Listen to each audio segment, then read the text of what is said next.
My sister Patty and I have been talking about growing up in Pennsylvania.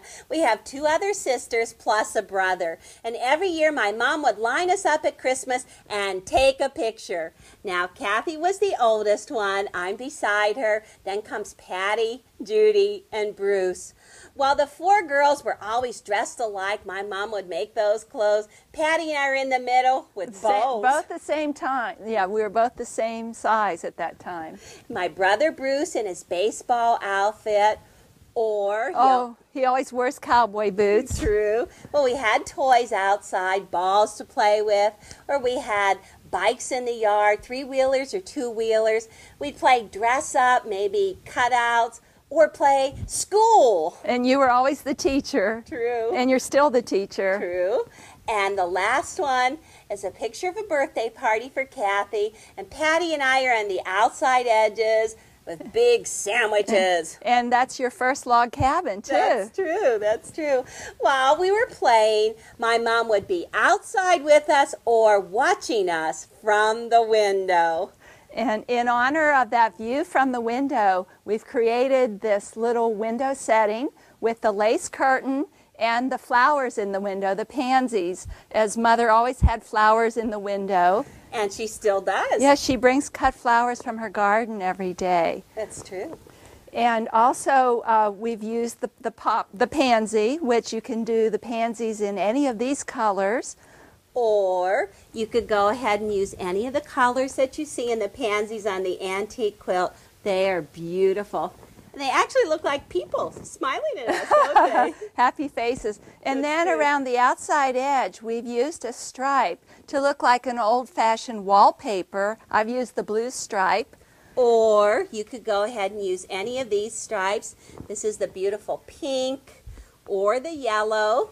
Or, if you'd like, you could do it in purple. Yeah, and coordinate the flowers to go with the wallpaper. Perfect. Or, if you don't want to use a wide stripe, you can use a narrow stripe in yellow or pink or a blue. Perhaps a large floral would look like that old-fashioned wallpaper also. That's perfect. Thank and so you. we're going to put lace in the windows, put a little pot with a doily on it. Yeah, and a little window ledge. They're too cute.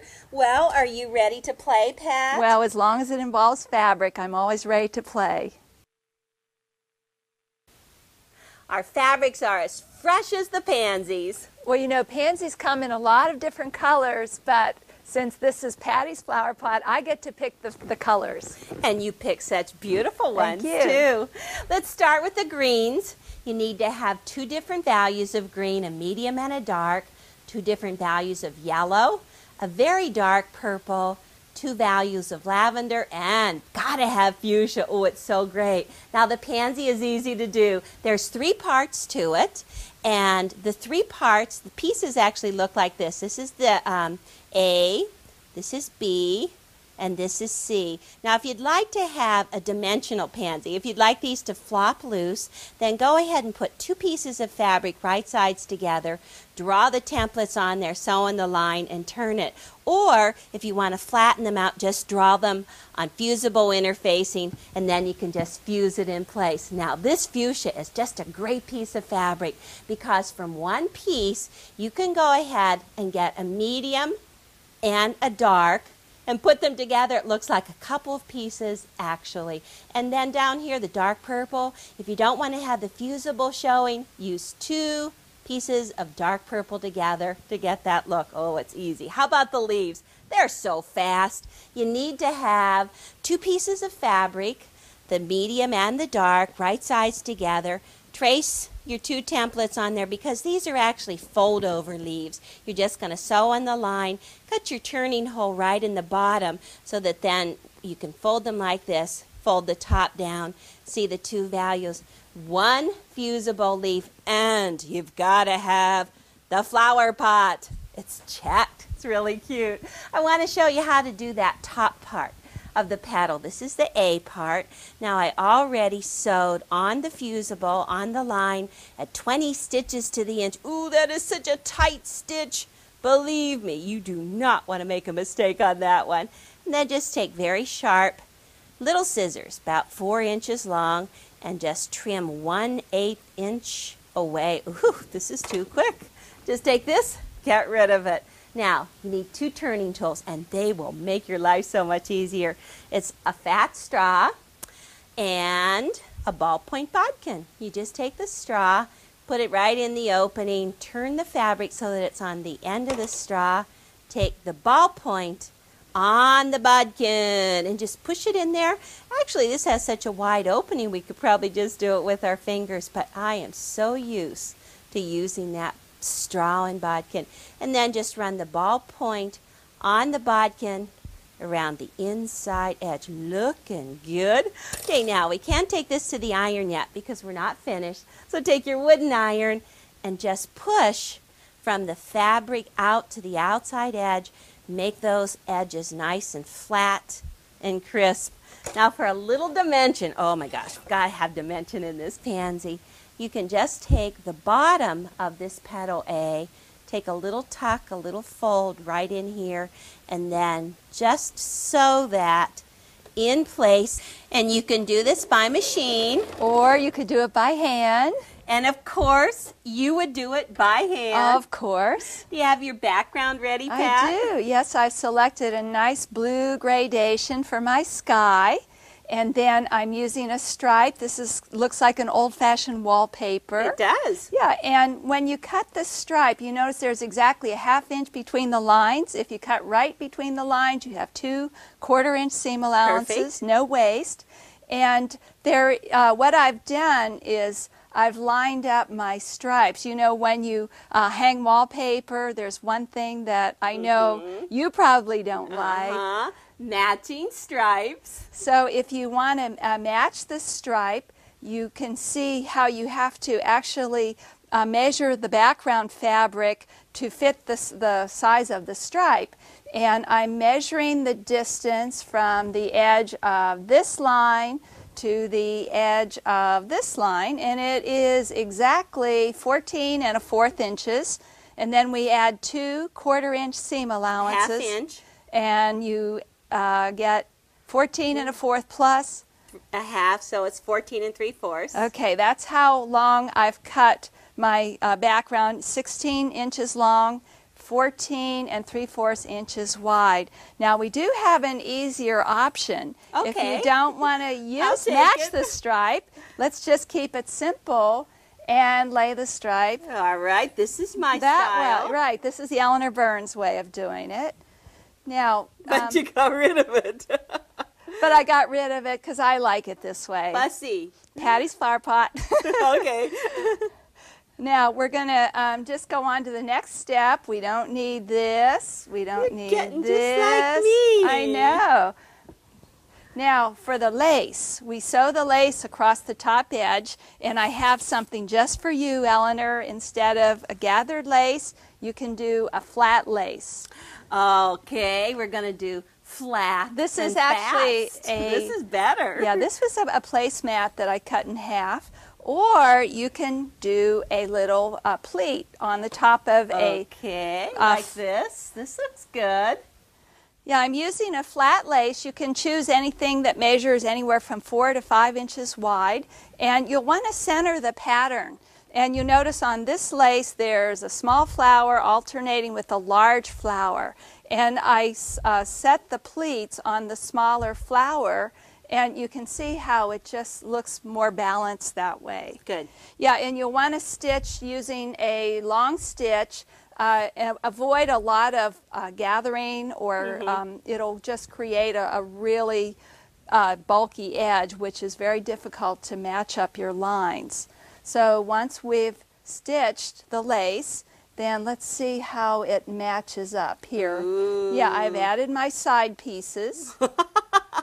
Something happened. You threw the wrong piece on the floor. Oh, there it goes. There it is. Okay, that works. That was scary. Okay, so we're just going to flip, and just to make sure they're going to match up perfectly, let's take a couple pins and place a pin at each point. And I'm going to sew that. You're going to sew that. All right. Not so fast. We have to add the bottom piece. Okay. This is the window ledge. It's a 5-inch strip. I've cut a doily in half, center it on the window ledge, stitch in place, and then let's just flip, and you have a job to do. All right. And as soon as I'm done sewing, we'll go on. I sewed on the 2 pieces, and if I say so myself, that match is really good on that stripe. Well, Patty took the 3 pansies and arranged them in the center of the wall hanging, and she fused the flower pot in place. Now, once these are planned, you can go ahead and just mark lines for your stems. So that's my job. I'm just going to take all of these pieces off, give them to Pat, set them aside, and just stitched right on that line. Now the stems come from 1 1/4 inch strips that have been cut on the bias. You take them and press them in half, wrong sides together, so you've got the fold and the raw edges. Now when you sew your stem strips on, you always place the raw edge against the inside curve. So I'm just going to line it up right here. Oh, and where is my stiletto? Okay, get your 1/4 inch foot on your sewing machine because it's just a 1/4 inch seam. Just lay that flat. Oh, don't need to do much stretching, but you might want to hold on with your stiletto. Just stitch right along there. It's looking good. Okay, now, once you have that cut right here. And this piece gets folded back and over.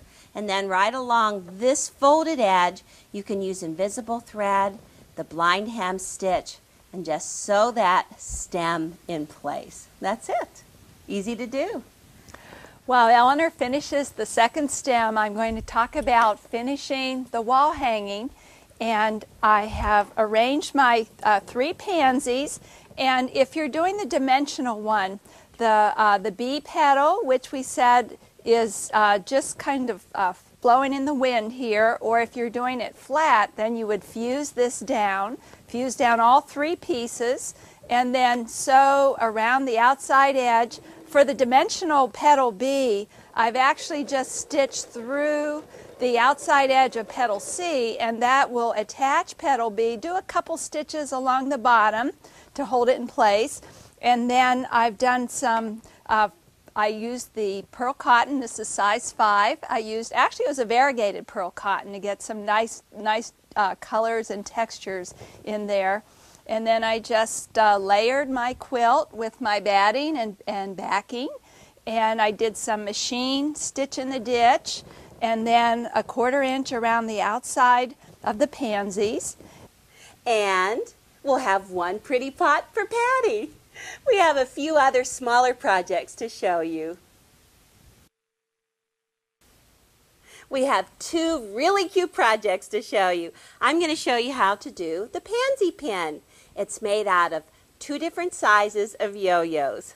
And I'm going to make Patty's garden. And it's darling. Thank you. But I get to go first. Well, you always do. You're older, you know. Aha! It does have its advantages, doesn't it?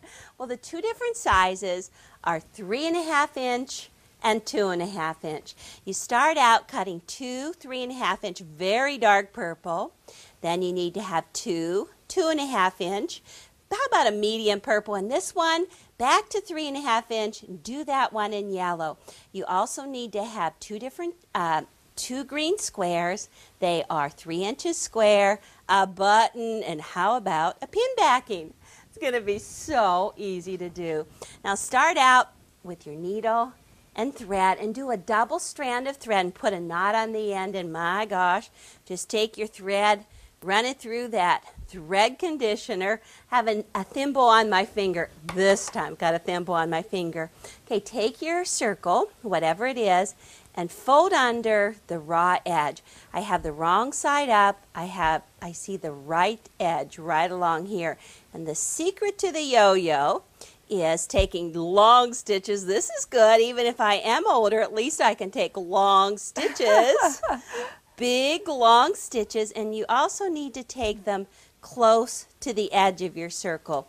And so once you have your needle full, then you just push it through and pull it up like this, and I'm just going to continue right around that circle while Patty shows you her garden.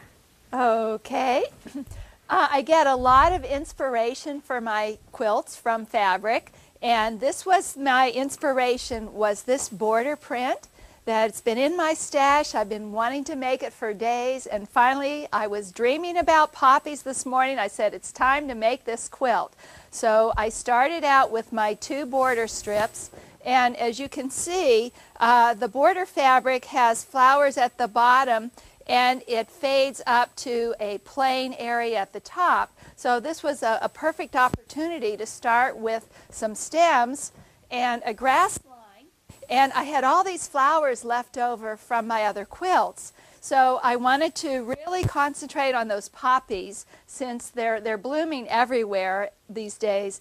And the poppy, if you remember from the past show, is made from 2 circles of fabric. I have a dark pink and a medium pink. I've sewn the circle together, cut my opening on the lighter fabric, turn it right side out, and then take a template. This is a circle. I get to watch now. Yeah, see if you remember this. No. Okay, this is a circle. It's actually 1 inch smaller than the fabric. And I've centered it, and then I've traced a line from line to line, or notch to notch, which actually it's about 2/3 of the way around the circle. Right. And then I did a running stitch and then pull it tight. And this is that instant poppy. You just pull the thread, and I've got a little stem that needs a pretty flower on the end. Yeah, and something that I was watching when I was combining the border stripe with my plain fabric, along the edge I wanted to kind of cover up any incomplete flowers. Half flowers, good idea. So I put this one here, and then up here where the berry actually goes off to nowhere, I did a little fussy cut. Perfect. Yeah, this is called broderie purse.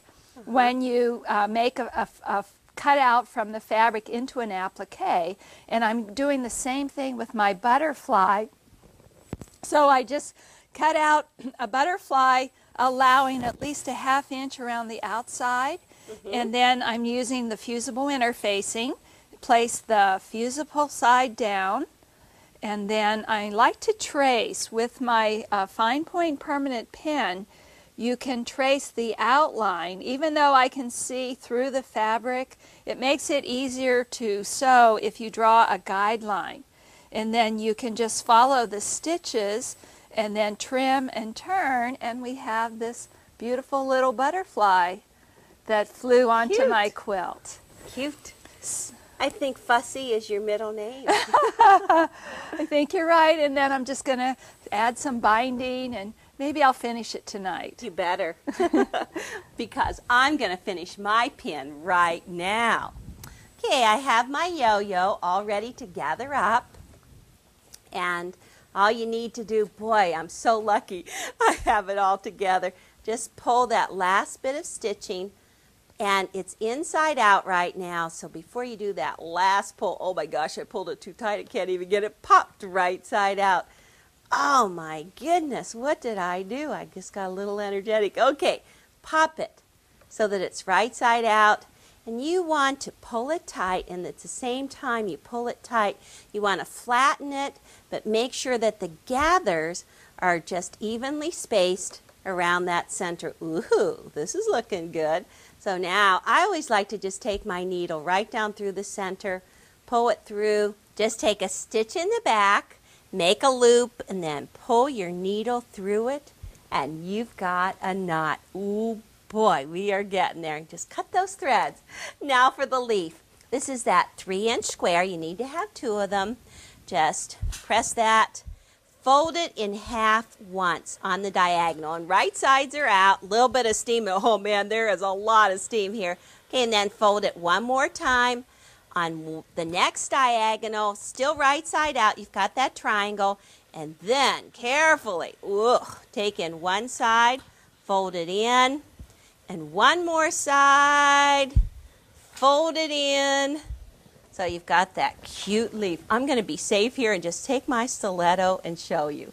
Okay, and then right on this leaf, you can put a drop of glue right there. Ooh, let's see if we can just get a little hot glue on that and hold it down. Ooh, you know, you need to have a container of cold water handy. So just in case you get this hot glue on you. Okay, now I need to have 2 leaves. I've got 2 over here already glued. I'm going to take my yellow circle. Started out as 3.5 inches. And on the wrong side of the 3.5 inch circle, I'm going to put some hot glue and position these at the angle. 1. Oh, this is going good. 2, like so. Then I need to have the 2 purple ones, and they're going to go right up at the top. How about a little glue here? Little glue here right at the top. And you can just kind of put the purples, dark purples side by side like that. Boy, you could make one for everybody in your club group. Now let's see if we can hold on to it. And flip it over. Oh, it's looking good. Except that stiletto is sticking. Thank heavens. Now all we need are the 2 purples, the 2 medium purples right up at the top. We're going to place this like this and like this. And how about that button? Let's just get the button. Little drop of glue right in the very center. And put that in place. And all that's left is just gluing that pin backing on there. And it'll be great. Well, I love yo-yos. I have more yo-yos to show you. I don't know about that hot glue stuff. You might want to just sew your yo-yo pin together. Well, somebody has been sewing a lot of yo-yos together, and they are really little ones. My friend Sue Bouchard made this little quilt for my birthday, and it's called the quarter dime quilt. Now, the pattern for the fabric circle is a quarter, and then the finished size is a dime. And she joined the yo-yos together into a rectangle shape, and it is perfect for displaying with little miniatures. Now, this is one of my favorites as well that I usually display under a teapot. Right in the center, it's a 6-sided shape. It has a center, one center right here, and then somebody sewed 6 around the center, and then they just worked from the center out. I just love it. Well, I've noticed that the yo-yo quilts that have survived over time have been sewn with a heavy thread, maybe a quilting thread. You can see that they're joined with hand stitches. Great looking. Now you could recreate the same look with all the reproduction fabrics that are available. All you need to do is just measure across the center of a finished yo-yo. Double it and then add 1/2 inch for the seam allowance. Now this yo-yo actually measures 7/8 of an inch. So the circle was probably cut around 2 1/4 inches. And remember, when you're making yo-yos, that you can use a Circle Master because it has all the sizes on here. It goes from 1 1/4 inches clear up to 3 1/2 inches. Well, I purchased a set of blocks that were sewn in a diamond shape. And the maker started right here with 2 circles from solid fabric. Then she added 2 to either side and then added 12 in a coordinating print to get the diamond shape. Ooh, it's so much fun. Well, I've been making yo-yos out of muslin, and I've been sewing them together by machine. I've been using a bar tack stitch, and actually you can't even see it because it has invisible thread on the top and then regular thread underneath. Well, the muslin yo-yos are great for doing on the plane. It's just yo-yos to go. Well, this is a beauty of a quilt going together. The maker was using organdy. Now, that was a popular dress fabric in the 1930s. She started with a hexagon shape of yo-yos, used all the pastels, the yellows, the pinks, peach and aqua, and then she set them together with mint green. Well, she definitely had a plan going.